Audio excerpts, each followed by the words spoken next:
शुभ सकाळ पिला माने। शुभ सकाळ मैम। अच्छा पिला माने कौन करथुला रे तुम माने? खाई के आसलो मैम। खाई के आसीचो? आज्ञा मैम। अच्छा अच्छा पिला माने वर्तमान मु तुमको किछि प्रश्न पचारि मु प्रश्नर मते उत्तर दबो? आज्ञा मैम। अच्छा हो पिला माने कहिलो हम देशर ना कोन? भारत।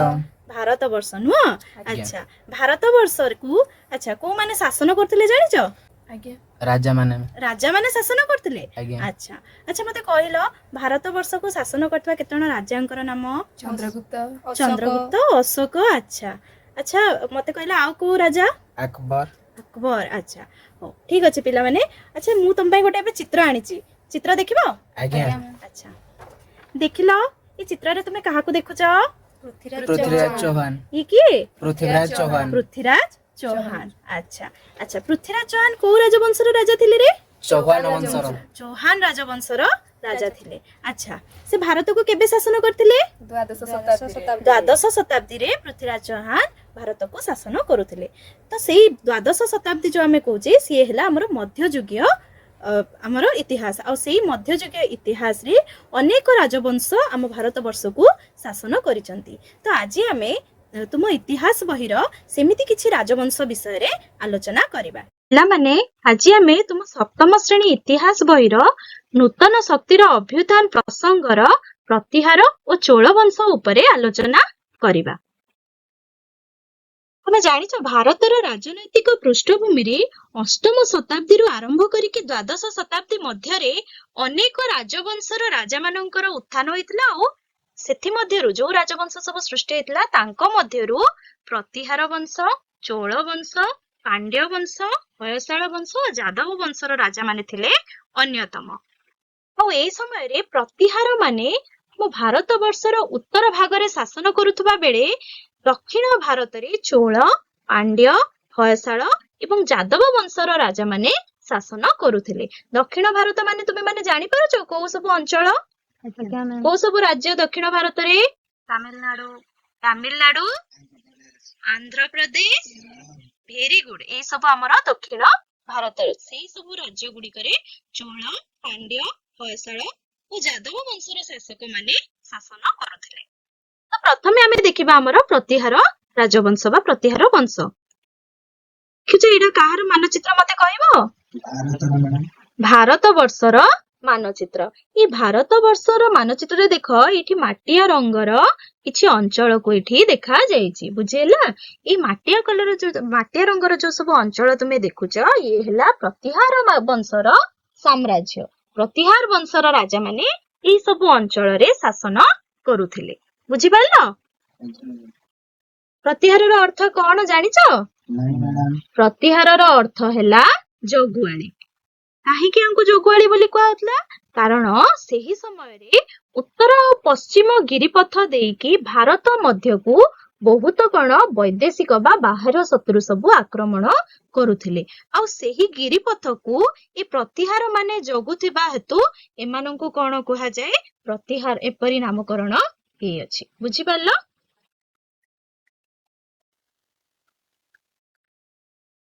अच्छा तुमे चित्र रे देखुचो ये की जानिचो? जने राजा मैडम। राजा यांको ना कोन जानिचो? देखो लेखा आइची मिहिरभोज। हाँ वेरी गुड। प्रथम मिहिरभोज। तू प्रथम मिहिरभोज किए थिले जानिचो? प्रथम मिहिरभोज प्रतिहार वंशर जणे शक्तिशाली राजा थिले हैला।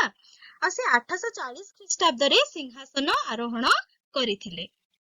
से युद्ध करिथिले और युद्ध करिके राज्य जय बहुत सारा राज्य को से कोन करथिले जय करिके तांकर गोटे विशाल साम्राज्य गठन करिथिले। बुझि पारुछो? आज्ञा मैडम। 890 ख्रीष्टाब्द रे ए प्रथम मिहिरभोजंकर कोन हैला ना मृत्युवरण हेथिला। बुझेला? प्रथम मिहिरभोजंक मृत्यु परे तांकर पुओ बुझेला के थिले तांको पुओ? हाँ महेंद्रपाल 890 ख्रीष्टाब्द रु 908 ख्रीष्टाब्द पर्यंत राजत्व करिथिले। और से तांको राजत्व समय रे से कोन करथिले ना बंग अंचल को अधिकार करी निज साम्राज्य रे मिसाई थिले। बंग अंचल माने जानिचो कोटा? Very good. वर्तमान रो सेटा पश्चिम बंग हेची। सेही बंग अंचल को से कोन करथिले अधिकार करिके निज साम्राज्य सहित मिसाई थिले। ପ୍ରତିହାର ମାନଙ୍କର ରାଜଧାନୀ ସେ ସମୟରେ କନୌଜ ଠାରେ ଥିଲା। ବୁଝିପାରିଲ ତାଙ୍କର ରାଜଧାନୀ କଣ ଥିଲା? କନୌଜ। ବର୍ତ୍ତମାନ ଆମ ଭାରତର ରାଜଧାନୀ କଣ କି? ଦିଲ୍ଲୀ ନା ନୂଆଦିଲ୍ଲୀ? ହଁ ଠିକ ସେମିତି ସେଇ ସମୟରେ ପ୍ରତିହାର ମାନଙ୍କର ରାଜଧାନୀ ଥିଲା କନୌଜ। ମାନୁଥିଲେ ଆଉ ବିଷ୍ଣୁ ଆଉ ସୂର୍ଯ୍ୟଙ୍କର ପୂଜା କରୁଥିଲେ, ତେଣୁ ତାଙ୍କର ଏମାନେ ଜଣେ ଉପାସକ ଥିଲେ। ସେମାନଙ୍କ ରାଜ ଦରବାରରେ ସେ ସମୟରେ ଅନେକ କବି ଆଉ ବିଦ୍ୱାନ ମାନେ ମଧ୍ୟ ସ୍ଥାନ ପାଇଥିଲେ। ରାଜ ଦରବାର କଣ ଜାଣିଛ?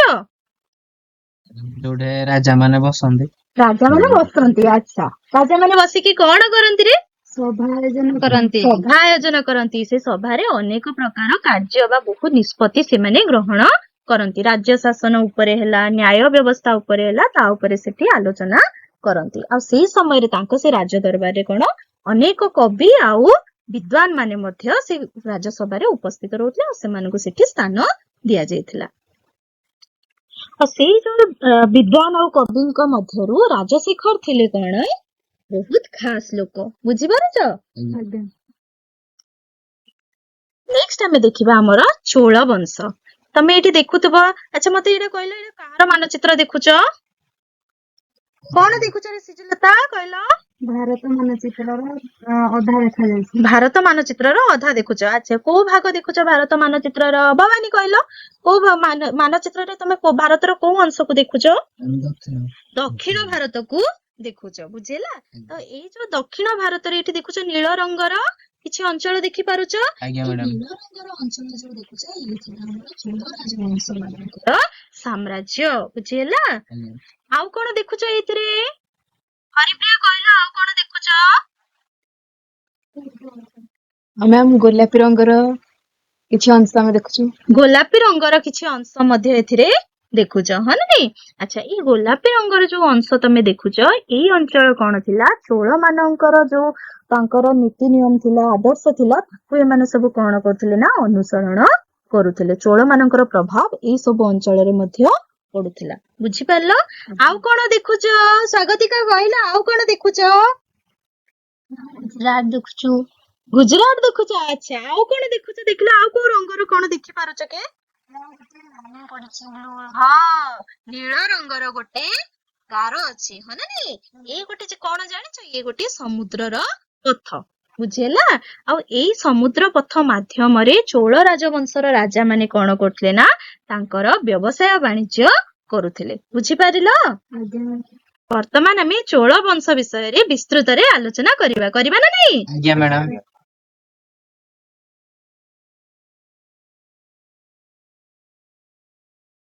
ଶତାବ୍ଦୀରେ ଦକ୍ଷିଣ ଭାରତରେ କଣ ହେଇଥିଲା ନା ସୃଷ୍ଟି ହେଇଥିବା ଯେତେ ସବୁ ରାଜବଂଶ ଥିଲା ତା ମଧ୍ୟରୁ ଚୋଳ ରାଜ୍ୟ ଥିଲା କଣ ଅନ୍ୟତମ। ଆଉ ଚୋଳ ରାଜ୍ୟର ରାଜା ଥିଲେ ପ୍ରଥମ ରାଜରାଜ, ଯିଏକି 985 ଖ୍ରୀଷ୍ଟାବ୍ଦରେ ପ୍ରଥମରେ ସିଂହାସନକୁ ଆରୋହଣ କରିଥିଲେ। ଆଉ ସେଇ ସମୟରେ ସିଏ ଚାଲୁକ୍ୟ, ପାଣ୍ଡ୍ୟ ଏବଂ ଚେରି ମାନଙ୍କୁ କଣ କରିଥିଲେ ନା ଯୁଦ୍ଧରେ ପରାସ୍ତ କରିଥିଲେ। ପରାସ୍ତ କରିକି ସେ କଣ କରିଥିଲେ? ବେଙ୍ଗୀ ଅଞ୍ଚଳକୁ ଅଧିକାର କରିଥିଲେ। ବେଙ୍ଗୀ ଅଞ୍ଚଳ ଦେଖ ଏଇ ଦକ୍ଷିଣ ଭାରତରେ ବେଙ୍ଗୀ ବୋଲି ଗୋଟେ ଜାଗା ଅଛି, ସେଇ ଅଞ୍ଚଳକୁ ସେ ଅଧିକାର କରି ନିଜ ସାମ୍ରାଜ୍ୟରେ ମିଶାଇଥିଲେ। ଚେରି ମାନଙ୍କୁ ପରାସ୍ତ କରିକି ତାଙ୍କ ଠାରୁ ସେ କଣ କରିଥିଲେ ନା ତାଙ୍କର ବିଶାଳ ନୌବାହିନୀକୁ ଛଡାଇ ଆଣିଥିଲେ। ନୌବାହିନୀ କଣ ଜାଣିଛ? କଣ କହିଲ ଭବାନୀ? ମାନେ ଜଳରେ ରହିକି ସୁରକ୍ଷା ଦିଅନ୍ତି। Very good. ଆମର ତମେ ଜାଣିଥିବ ସ୍ଥଳ ବାହିନୀ, ଆକାଶ ବାହିନୀ, ଜାଣିଛ ନା ନାଇଁ? ଆଜ୍ଞା ମ୍ୟାଡାମ। ହଁ ଠିକ ସେମିତି ଜଳପଥରେ ଯିଏ ଆମକୁ ସୁରକ୍ଷା ଦିଅନ୍ତି ତାଙ୍କୁ ଆମେ କଣ କହିବା? ନୌବାହିନୀ। ସେଇ ନୌବାହିନୀକୁ ସିଏ କଣ କରି ଆଣିଥିଲେ? ଚେରି ମାନଙ୍କ ଠାରୁ ଛଡାଇ ନେଇ ଆସିଥିଲେ। Very good. 1000 ଖ୍ରୀଷ୍ଟାବ୍ଦରେ ତାଙ୍କ ରାଜ୍ୟର ଜମି ମାପ କାର୍ଯ୍ୟ ସମାପ୍ତ ହୋଇଥିଲା। ରାଜା ତାଙ୍କର ଯୋଉ ଯେତିକି ସାମ୍ରାଜ୍ୟ ଥିଲା ସେ ସାମ୍ରାଜ୍ୟର ଜମି ମାପ 1000 ଖ୍ରୀଷ୍ଟାବ୍ଦରେ ସମାପ୍ତ କରିଥିଲେ। ବୁଝିପାରିଲ? ଆଉ ପ୍ରଥମ ରାଜରାଜ ଜଣେ ଧର୍ମ କ୍ଷେତ୍ରରେ ମଧ୍ୟ ସହନଶୀଳତା ବା ସହନଶୀଳ ରାଜା ଥିଲେ। ସିଏ ତାଞ୍ଜୋର ଠାରେ ଗୋଟେ ଶିବ ମନ୍ଦିର ଆଉ ବିଷ୍ଣୁ ମନ୍ଦିର ପ୍ରତିଷ୍ଠା କରିଥିଲେ। ଯୋଉ ଶିବ ମନ୍ଦିରଟି ଅଛି ସେ ଶିବ ମନ୍ଦିର ଆଉ ବିଷ୍ଣୁ ମନ୍ଦିର ହଉଛି ତାଙ୍କର ଅକ୍ଷୟ କୀର୍ତ୍ତି। ବୁଝିହେଲା? ତମେ ଦେଖିପାରୁଥିବ ଏଇଟା ତାଞ୍ଜୋର ଠାରେ ଗୋଟେ ଶିବ ମନ୍ଦିର ଅଛି ନା ନାଇଁ? ଏଇ ଶିବ ମନ୍ଦିରର ନାଁ ହେଲା ରାଜେଶ୍ଵର ଶିବ ମନ୍ଦିର। ବୁଝିହେଲା? ଆଉ ଇଏ ଆମର ପ୍ରଥମ ରାଜରାଜଙ୍କର ଅକ୍ଷୟ କୀର୍ତ୍ତି ଅଟେ। ଏହା ସହିତ ପ୍ରଥମ ରାଜରାଜ ନେଗପତ୍ତନମ ଠାରେ ଗୋଟେ ବୌଦ୍ଧ ମନ୍ଦିର ନିର୍ମାଣରେ ମଧ୍ୟ ସହାୟତା କରିଥିଲେ। ମୁଁ ତମକୁ କହିଥିଲି ତାଙ୍କର ସେ କଥାରେ ବ୍ୟବସାୟ ବାଣିଜ୍ୟ କଥା ଆମେ ଜାଣିଛେ।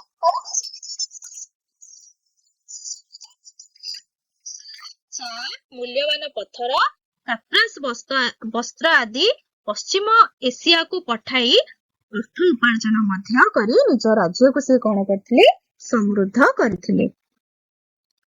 ପ୍ରଥମ ରାଜରାଜଙ୍କ ମୃତ୍ୟୁ ପରେ ତାଙ୍କର ପୁତ୍ର ରାଜେନ୍ଦ୍ର ଚୋଳ 1012 ଖ୍ରୀଷ୍ଟାବ୍ଦରେ ସିଂହାସନ ଆରୋହଣ କରିଥିଲେ। ଆଉ ତାଙ୍କ ସମୟରେ ନୌବାହିନୀର ଦକ୍ଷତା ଅଧିକ ବୃଦ୍ଧି ପାଇଥିଲା। ସେ ପଲ୍ଲବ ଆଉ ଗଙ୍ଗ ମାନଙ୍କୁ ପରାସ୍ତ କରିଥିଲେ। କେମିତି ପରାସ୍ତ କରିଥିଲେ? ସେ ପଲ୍ଲବ ଆଉ ଗଙ୍ଗ ମାନଙ୍କୁ ପରାସ୍ତ କରିବା ପାଇଁ ଓଡିଶା ମଧ୍ୟ ଦେଇକି ତାଙ୍କର ସୈନ୍ୟ ଚାଳନା କରିଥିଲେ ଆଉ ଗଙ୍ଗା ନଦୀ କୂଳରେ ପାଳ ମାନଙ୍କୁ ମଧ୍ୟ ସିଏ ପରାସ୍ତ କରିଥିଲେ। ବୁଝିପାରିଲ? ଆଉ ନିଜର ସୁଦୃଢ ନୌବାହିନୀ ସାହାଯ୍ୟରେ ସିଏ କଣ କରିଥିଲେ ନା ସିଂହଳ ରାଜ୍ୟକୁ ମଧ୍ୟ ଅଧିକାର କରିଥିଲେ। ତାପରେ ସେ ଦକ୍ଷିଣ ଓ ପୂର୍ବ ଏସିଆର କେତେକ ରାଜ୍ୟ ଜୟ କରି ଚୋଳ ସାମ୍ରାଜ୍ୟକୁ ଆହୁରି ବିସ୍ତୃତ କରିଥିଲେ। ଆଉ ରାଜେନ୍ଦ୍ର ଚୋଳ ମଧ୍ୟ ଜଣେ ଜନମଙ୍ଗଳକାରୀ ରାଜା ଥିଲେ। ସେ କୃଷିର ଉନ୍ନତି ନିମନ୍ତେ ବହୁ କେନାଲ, ହ୍ରଦ ଖନନ କରିଥିଲେ ଓ ଅନେକ ନଦୀବନ୍ଧ ମଧ୍ୟ ନିର୍ମାଣ କରିଥିଲେ। ତାଙ୍କ ଆଦେଶରେ ଚୋଳ ରାଜ୍ୟରେ ବହୁ ଦେବାଦେବୀଙ୍କର ଆଉ ବହୁ ରାଜା ରାଣୀଙ୍କର ମଧ୍ୟ ସୁନ୍ଦର ମୂର୍ତ୍ତି ସବୁ ଗଠନ କରାଯାଇଥିଲା। ସେଇ ମୂର୍ତ୍ତି ଗୁଡିକ ମଧ୍ୟରୁ ତୁମେ ମାନେ ସମସ୍ତେ ଜାଣିଥିବ ଶିବଙ୍କର କଣ ନୃତ୍ୟ ମୁଦ୍ରାରେ ଥିବା ନଟରାଜ ମୂର୍ତ୍ତି ନା? ସେ ନଟରାଜ ମୂର୍ତ୍ତି ଥିଲା। ସେଗୁଡିକ ମଧ୍ୟରେ ବହୁତ ଆକର୍ଷଣୀୟ। ଚୋଳ ମାନଙ୍କର ରାଜଧାନୀ କୋଉଠି ଥିଲା ଜାଣିଛ? ତାଞ୍ଜୋର ଠାରେ ଥିଲା। ତାଞ୍ଜୋର ଠାରେ ଥିଲା। ଜାଣିଛ? ପଢିଛ ତାହେଲେ? Very good. ଚୋଳ ମାନଙ୍କର ରାଜଧାନୀ ଥିଲା ତାଞ୍ଜୋର ବା ତାଞ୍ଜାଭୁର। ବୁଝିହେଲା? ତ୍ରୟୋଦଶ ଶତାବ୍ଦୀର ଶେଷ ଭାଗକୁ ରାଜେନ୍ଦ୍ର ଚୋଳଙ୍କ ଉତ୍ତରାଧିକାରୀ ମାନେ କଣ ହେଲେ ନା ଅତ୍ୟନ୍ତ ଦୁର୍ବଳ ହୋଇ ପଡିଥିଲେ। ତେଣୁ ଯେତେବେଳେ ମୁସଲିମ ମାନେ ଆକ୍ରମଣ କଲେ ସେତେବେଳେ ଚୋଳ ରାଜ୍ୟର ପତନ ଘଟିଲା। ଚୋଳ ମାନଙ୍କ ଦ୍ଵାରା ନିର୍ମିତ ମନ୍ଦିର ଗୁଡିକ କଣ ହେଇଥିଲା ନା ଜନବସତିର କେନ୍ଦ୍ରବିନ୍ଦୁ ଥିଲା। ଆଉ ସମୟକ୍ରମେ ଏହି ମନ୍ଦିର ଗୁଡିକ କଣ ହେଲା ସାମାଜିକ, ଅର୍ଥନୈତିକ ଏବଂ ସାଂସ୍କୃତିକ ଜୀବନର ମଧ୍ୟ କେନ୍ଦ୍ରବିନ୍ଦୁରେ ପରିଣତ ହୋଇଥିଲା। ଚୋଳମାନେ କୃଷି ଆଉ ଜଳସେଚନ ଉପରେ ମଧ୍ୟ ଅତ୍ୟନ୍ତ ଗୁରୁତ୍ୱ ଦେଉଥିଲେ। ଆଉ ସେମାନେ କାବେରୀ ନଦୀରୁ କେନାଲ ମାଧ୍ୟମରେ ଜଳସେଚନର ବ୍ୟବସ୍ଥା କରି ତାଙ୍କର କୃଷି କାର୍ଯ୍ୟକୁ ଉନ୍ନତ କରିଥିଲେ। ଉନ୍ନତ କୃଷି ଫଳରେ ଚୋଳ ରାଜ୍ୟରେ ରାଜା ଶାସନ ସମୟରେ ରାଜ୍ୟଟି ଶସ୍ୟ ଶ୍ୟାମଳ ହୋଇ ପାରିଥିଲା। ଚୋଳମାନେ ଏକ ଉତ୍କୃଷ୍ଟ ଶାସକର ପ୍ରବର୍ତ୍ତକ ମଧ୍ୟ ଥିଲେ। ରାଜା ଥିଲେ କେନ୍ଦ୍ର ଶାସନର ମୁଖ୍ୟ। ଆଉ ସେ ରାଜାଙ୍କୁ ଉପଦେଶ ଦେବା ପାଇଁ ତାଙ୍କର ଗୋଟେ ମନ୍ତ୍ରିମଣ୍ଡଳ ମଧ୍ୟ ଥିଲା। ବୁଝିପାରୁଛ? ଆଜିକାଲି ତମେ ଦେଖୁଥିବ ଆମର ଯେତେବେଳେ ଶାସନ ବ୍ୟବସ୍ଥା ପରିବର୍ତ୍ତନ ହେଲା ଏଠି ମଧ୍ୟ କଣ ଅଛି? ଗୋଟେ ମନ୍ତ୍ରିମଣ୍ଡଳ ଅଛି। ହଁ ନା ନାଇଁ? ବୁଝିପାରିଲ? ଠିକ ସେମିତି ରାଜାଙ୍କ ଶାସନ ସମୟରେ ମଧ୍ୟ ରାଜାଙ୍କୁ ଉପଦେଶ ଦେବା ପାଇଁ ଗୋଟିଏ ମନ୍ତ୍ରିମଣ୍ଡଳ ଗଠିତ ହୋଇଥିଲା।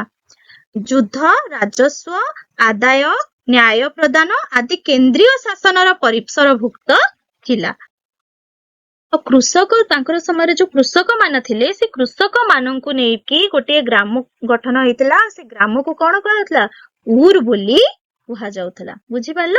କୃଷକ ମାନଙ୍କୁ ନେଇକି ଗଠିତ ଗ୍ରାମକୁ କଣ କୁହାଯାଉଥିଲା? ଉର। Very good. ଆଉ କେତେ ଗୁଡିଏ ଉରକୁ ନେଇକି ଏକ ଗ୍ରାମ ପରିଷଦ ମଧ୍ୟ ଗଠିତ ହୋଇଥିଲା ଯାହାର ନାମ ଥିଲା ନାଡୁ। କଣ ଥିଲା? Very good. ଆଉ ବେଲାଳ ଜାତିର ଧନୀ କୃଷକ ମାନେ ନାଡୁର ଶାସନକୁ ନିୟନ୍ତ୍ରଣ। ଚୋଳ ରାଜା ମାନେ ବ୍ରାହ୍ମଣ ମାନଙ୍କୁ ମଧ୍ୟ ଜମିଦାନ କରୁଥିଲେ। ଯେମିତି ତମେ ଦେଖିଥିବ ଆଗ କାଳରେ ରାଜା ମାନେ ବହୁତ ସାରା ଜମି ଦାନ କରନ୍ତି ନା ନାଇଁ? ଦେଖିଛ? ଜାଣିଛ? ଟିଭିରେ ଦେଖିଛ? ଆଚ୍ଛା। ଚୋଳ ରାଜା ମାନେ ମଧ୍ୟ ବ୍ରାହ୍ମଣ ମାନଙ୍କୁ ଜମିଦାନ କରୁଥିଲେ। ଆଉ ସେ ବ୍ରାହ୍ମଣ ମାନଙ୍କୁ ନେଇକି ଗଠିତ ଗ୍ରାମକୁ କଣ କୁହାଯାଉଥିଲା? ବ୍ରହ୍ମୋଦୟ ବୋଲି କୁହାଯାଉଥିଲା। କଣ କୁହାଯାଉଥିଲା? ବ୍ରହ୍ମୋଦୟ। Very good. ପ୍ରତ୍ୟେକ ବ୍ରହ୍ମୋଦୟର ଶାସନ ବ୍ରାହ୍ମଣ ମାନଙ୍କୁ ନେଇ ଗଠିତ ସଭା ଦ୍ୱାରା ପରିଚାଳିତ ହେଉଥିଲା। ସଭାର ବିଭିନ୍ନ କମିଟି ବା ଭେରିୟମର ସଦସ୍ୟ ମାନଙ୍କୁ ନିର୍ବାଚନ କରି ସେଇ ସାହାଯ୍ୟରେ ସେମାନେ କଣ କରୁଥିଲେ, ଗ୍ରାମର ବଗିଚା, ପୋଖରୀ ଖନନ, ଜଳସେଚନ, ମନ୍ଦିରର ଉନ୍ନତି ଏଇ ସବୁ କାର୍ଯ୍ୟକୁ ସେମାନେ କଣ କରୁଥିଲେ, ପରିଚାଳିତ କରୁଥିଲେ। ବୁଝିଲା? ଚୋଳ ମାନଙ୍କର ଏହି ଗ୍ରାମ ଶାସନ ସମସ୍ତଙ୍କର ଦୃଷ୍ଟିକୁ ଆକର୍ଷଣ କରିଥିଲା। ତ ବର୍ତ୍ତମାନ ଆମେ କଣ ପଢିଲେ, ପ୍ରତିହାର ରାଜବଂଶ ଆଉ ଶୁଙ୍ଗ ରାଜବଂଶ ବିଷୟରେ ଆଲୋଚନା କଲେ। ବୁଝିହେଲା? ବର୍ତ୍ତମାନ ଉତ୍ତର ଦେବ କି? ତାହେଲେ କିଛିଟା ପ୍ରଶ୍ନ ମୁଁ ପଚାରିବି, ତାର ଉତ୍ତର ତୁମେ ମାନେ ମତେ ଦବ। ଠିକ ଅଛି? ପ୍ରଥମ ପ୍ରଶ୍ନ ହେଲା, ପ୍ରତିହାରର ଅର୍ଥ କଣ? Very good. ପ୍ରତିହାରର ଅର୍ଥ ହେଲା ଜଗୁଆଳି। ଆଚ୍ଛା, ଦ୍ୱିତୀୟ ପ୍ରଶ୍ନ ହେଲା, ପ୍ରତିହାର ମାନଙ୍କ ରାଜଧାନୀର ନାମ କଣ ଥିଲା? କନୌଜ। Very good. ପ୍ରତିହାର ମାନଙ୍କର ରାଜଧାନୀର ନାମ କନୌଜ ଥିଲା। ଆଚ୍ଛା, ବର୍ତ୍ତମାନ କହିଲ, ମହେନ୍ଦ୍ରପାଳ କେଉଁ ବଂଶର ରାଜା ଥିଲେ?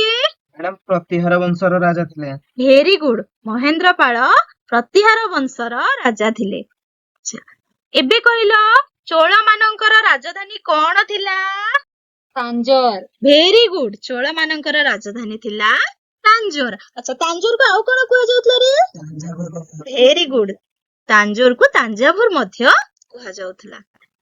ପରବର୍ତ୍ତୀ ପ୍ରଶ୍ନ ହେଲା, ଚୋଳ ଶାସନ ସମୟରେ କୃଷକ ମାନଙ୍କୁ ନେଇ ଗଢି ଉଠିଥିବା ଗ୍ରାମକୁ କଣ କୁହାଯାଉଥିଲା? Very good. କୁହାଯାଉଥିଲା। ତ ପିଲାମାନେ ଆଜି ପାଇଁ ଏତିକି। ଆମେ ପୁଣି ପରବର୍ତ୍ତୀ ସମୟରେ ଦେଖାହବା। ଠିକ ଅଛି? ଆଜ୍ଞା ମ୍ୟାଡାମ।